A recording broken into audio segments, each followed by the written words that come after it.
one thing that your resistance training program should include that probably doesn't include is a power component. Most people, they think about when they're trying to get more fit or they're trying to become more athletic or feel better or move better, they just think about going into the gym and maybe doing some exercises on a machine, say like a leg extension, or sitting underneath a bench and doing some bench press, or even just getting on the treadmill and running. What I'm here to tell you is that that won't necessarily build your power. And what we want you to do is we want you to feel good. We want you to move better. We want you to be better in all areas. So in order for you to do that, we need to train you in the whole continuum of endurance training, some middle distance training, and also some explosive training. And as we age, it's so important to work on this power component, because the muscle fibers that help you become more powerful, or that maintain the power, actually start to deteriorate. And so it's important that as we age, we actually do more power exercises. So what we want you to do is we want you to, in kind of the progression that we do here at Wellness Mechanics, we help people clean their tissue up, we help stretch them, we help make sure that their timing and coordination is on. Then we hammer and do their power work.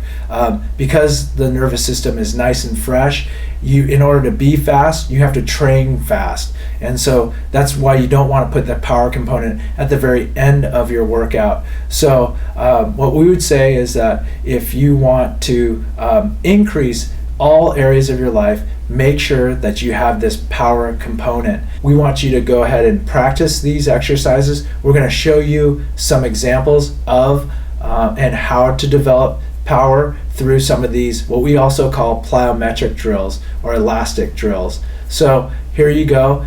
Check them out and keep on practicing and use a lot of grit. Thank you. The weight on your foot should be evenly distributed through the ball, the outside of your foot, and through your heel. As you're bending your body to make your jump or doing a squat, make sure that the knee is going over second and third toe. Observe how my arches stay up, my shin stays relatively vertical, and I'm bending at the hips, and my knees aren't going over my second or third toe. Now that you know how to put your body in the proper position, let's begin the plyometrics. Have the same position as the bear crawls. You don't want to get a flexed or an extended position. Find that neutral ground that you had for your bear crawl. Centrate the shoulders, drive your hips back, put the weight on the hands, and pop your body up. Really focus in on landing softly and keeping the shoulders centrated. If you have pain in any part of your body while you're doing this, stop, or you can find an appropriate height to do your hip hops, say on a counter or on a higher box. And as your conditioning increases or your pain decreases, you can decrease the height of the box.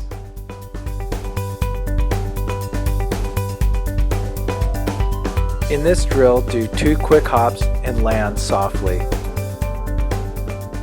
Avoid going on the tippy toes. You want to jump so that you could almost stick a little tiny credit card underneath your heels. Keep your shins as vertical as you can. Don't let them drive forward over your toes. That'll create knee problems. Drive the butt back, and that'll keep the shins vertical. Another thing you want to be aware of are your knees, making sure they're tracking over second and third toe. Don't let them buckle in.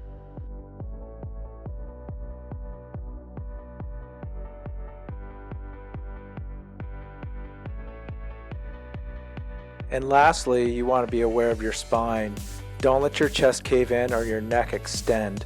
Keep a straight line going from your ears to your hips.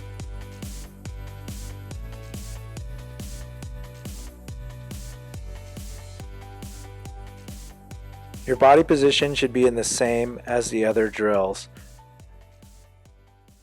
Explode off the wall, keeping your spine long and tall. Avoid decentrating the shoulders and extending the neck. Here's what it would look like if you're doing it improperly. You want to try to avoid going into the opposite, into a turtle position with your neck in the opposite direction. Avoid letting your hips drop or piking your body. This is what it would look like if you're doing it improperly.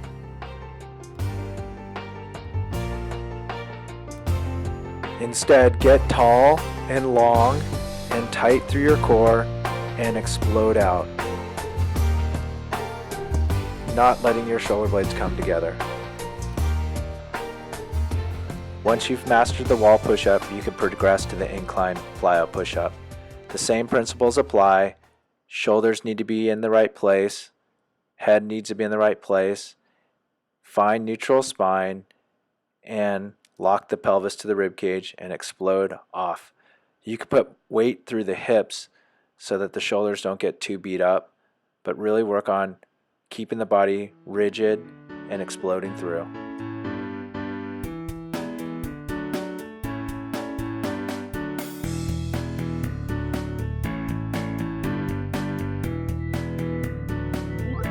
Get in a nice wide stance with your feet and knees in alignment. Your pelvis and your rib cage are locked together. To help you see the movement more clearly, here's a pelvis model where there's the back and here's the front. Initiate the movement by hip hinging and loading up the left hip by rotating the pelvis over the femur.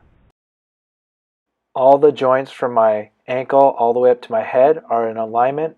Then I shift weight and explode out, rotating my body around my right femur. Do not let the weight roll to the outside of the right foot and have the pelvis and the rib cage locked together.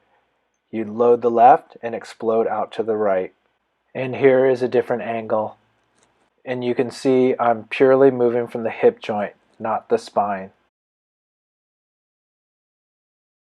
In contrast, you can see how I'm just moving my spine and my hips are locked down and it's all at my back.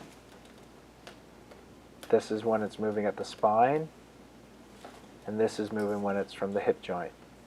If you move from the spine like this, your disc will get messed up and you'll get back pain, versus hips using more power, hips, and this is spine and it destroys your discs. Now that you know how to move properly, go ahead and have some fun. Load and explode, and use those hips, not your spine. Here would be an example of you using your spine. Your chest drops, and you're using your back. Instead, drop the hips, lock the pelvis and rib cage together, and explode through the hips. A cue is to keep a big butt and a big chest. If you don't have a wall to throw a medicine ball against, you could do sports cord twist. The same rules apply while doing this exercise.